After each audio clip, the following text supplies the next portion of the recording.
I'm 43, I've never finished a sketchbook, and now we have 17 pages to go. So I also bought some new oil pastels. I was going to go to Blick, but I went to Michael's because they always have coupons. So the Faber-Castells, I got 40% off, and then the Crayola oil pastels, I got a 30% off. Both of them were less than $20, so that was a pretty good deal.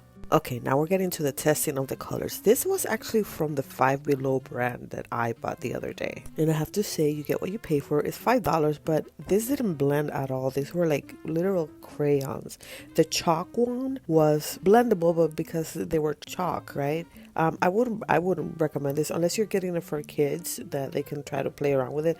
But for that, get them crayons. This is they had a good pigment, but there was no blendability. Now the Faber-Castells are really good. They are thick. They have a lot of pigment.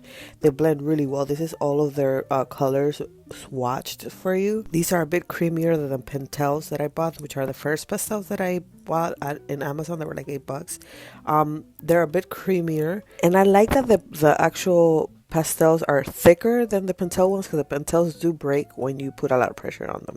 And the next ones are the Crayola ones. I was pleasantly surprised with the Crayola ones because they do have a scent, I have to say, but a lot of oil paints have a smell, like it's the solvents, right?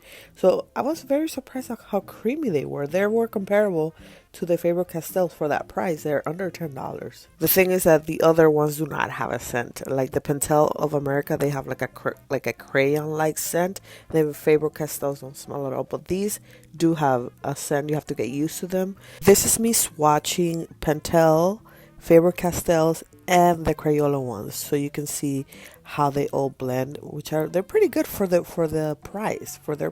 I like that you can still blend them. I want to get creamier pastels, but I think it'll be a bit too much. These are already kind of messy. I'm not a fan of messy work, so this will do just fine. And this is just me blending them together. You can see how good each color blends with each other.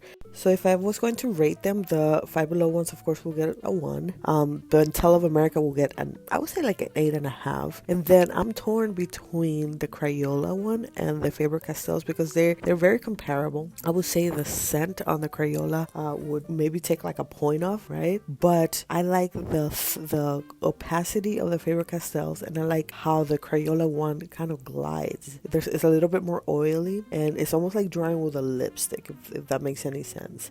Now I feel like Faber-Castell still blends a little bit better, but I think they're toe-to-toe. I would say like a 9.5 for both of them. And that's it, you guys. Thank you for watching, and stay tuned for more reviews. Bye.